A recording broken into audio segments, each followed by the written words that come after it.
Louis-Étienne Saint-Denis, né en 1788, devient en 1811 le Mamelouk Ali, lorsqu'on lui ordonne de venir en aide à un autre Mamelouk dans ses tâches quotidiennes. Il est chargé, lors de la campagne de Russie, de porter les armes et la lorgnette de l'empereur. Sa proximité avec Napoléon en fera l'un de ses plus fidèles serviteurs, jusqu'à la mort de l'empereur à Sainte-Hélène.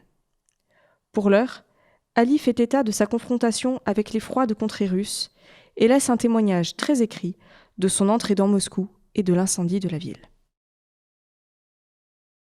D'après ce qui me reste dans la mémoire, c'est le jour de l'entrée de l'empereur à Moscou que j'arrivais dans cette ville.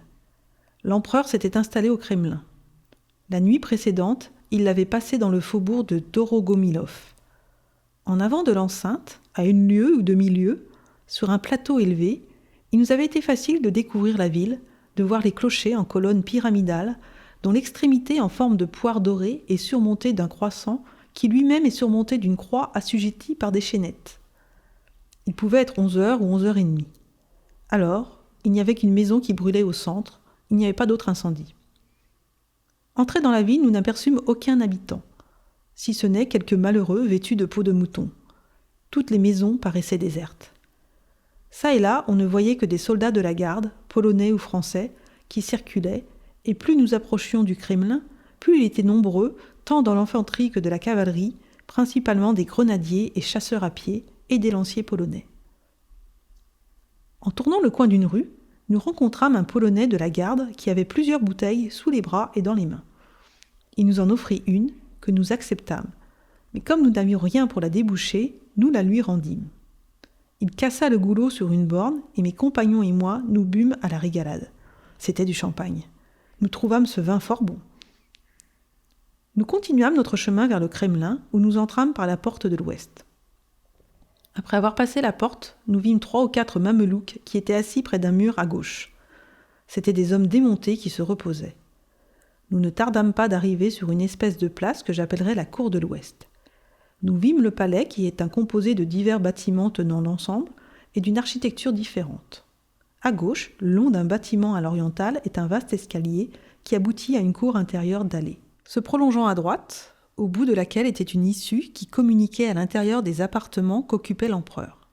Là, dans une grande pièce, je trouvais les personnes du service auquel j'appartenais.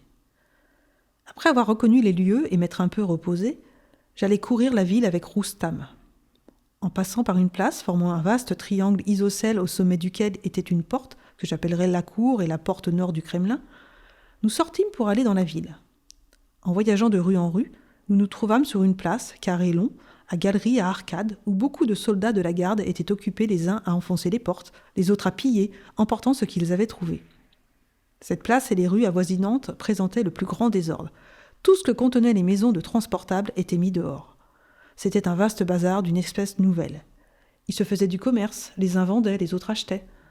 Après être restés 2 heures à nous promener et n'ayant rien trouvé à notre convenance, nous rentrâmes au palais. L'heure du dîner de l'empereur étant arrivée, j'allais faire mon service habituel, et ensuite les uns et les autres, nous allâmes nous installer à la table d'office. Les choux furent le principal mets qu'on nous donna, et chaque jour, pendant tout le temps que nous sommes restés à Moscou, on nous a servi des choux. La nuit venue, et dès que l'empereur fut couché, à 9h peut-être, chacun se mit en devoir de se reposer. Tous ces messieurs installés depuis le matin s'étaient pourvus de ce qui leur était nécessaire pour se coucher. Moi, je n'avais rien, on n'avait rien réservé, et je ne demandais rien à personne. La pièce où nous étions était parquetée, c'était beaucoup.